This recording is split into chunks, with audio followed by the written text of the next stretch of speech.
لښکرګاه ښار کې د څه کم 2000 جریبه عمارتي مځکې د غصب د مخنیوي چارې ګړندۍ روانې دي. د لښکرګاه ښاروال د چهارشنبې په ورځ د احمدشاهي مېنې د پلان د تطبیق په مراسمو کې رسنیو ته وویل چې له قانوني او اصولي پړاوونو تر بشپړېدو وروسته به دغه مځکې په شفاف او اصولي ډول مستحق کسانو ته ویشل کېږي تر څو د مځکو د ویش په برخه کې عدالت تامین او د غصب مخنیوی شوی وي.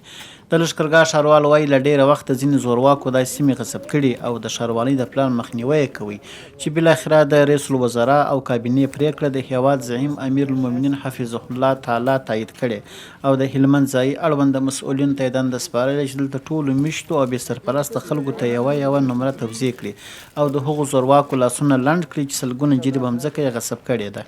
دا د احمدشاهي د ښاروالۍ پلانو چې د ډېر وخته زورواکي دلته پراته وه، یو څو دانې زورواکي پراته وه، هغو غصب کړي وو.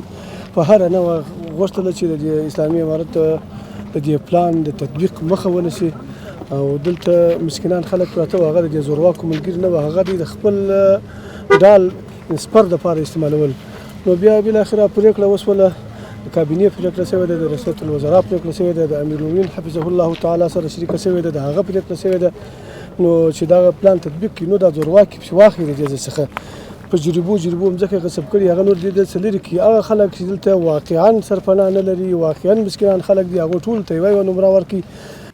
د لښکرګاه ښاروال وایي د دې پلان په تطبیق سره به روغتیایي مرکزونه، ښوونځي، دیني مدرسې، پارکونه او نور عامه خدمتونه برابر شي. کلینیکونه جوړوو دلته او دلته دغه جوړوو، مدارس جوړوو، دلته مکتبونه جوړوو، دلته پارکونه جوړوو. انشاءالله په ډیره کې انشاءالله د شهرانو د ستونزې خلک خاص کر د هغه مسکینې طبقې به ډېر مشکلات ته حل شي.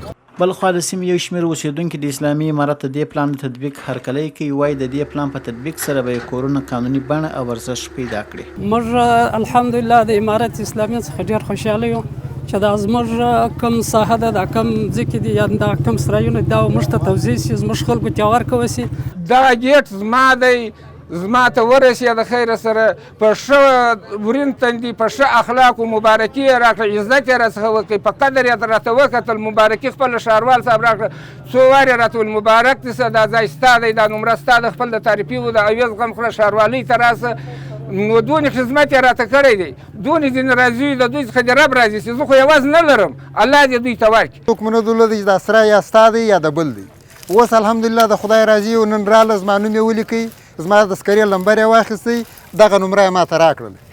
د سیمې اوسېدونکو د غربي رسنیو هغه ریپورټونه رد کړل چې ګواکې دا سیمو کې خلک وهل او ډبول سوي دي. دوی وایي ځینو کسانو په لوی لاس دې ته زمینه برابروله چې د دې قانوني پلان مخنیوي لپاره خلک وپاروي.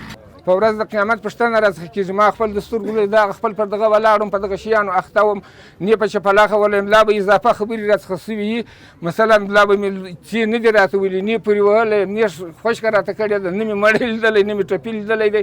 خو خدای زما څخه بحث خاص کړي، دا خو دا لنده ژبه ده، نن به تېرې سارم تر دا ګرېوان په قبر کې نیسي. ما خپله نه دي لیدلي، خلکو اوازې ګډې کړي او زما د کلي ده چې ما پوښتنه کړې ده، زموږ د کلي ده نه تر لنجر لاندې شوی نه تر ټانګ لاندې شوی. د لښکرګاه ښاروال وایي هېچ چاته اجازه نه ورکول کېږي چې عمارتي مځکې غصب کړي. دی وایي د دې ملي شتمنیو ساتنه او پالنه د اسلامي امارت کاري لومړیتوبونه دي.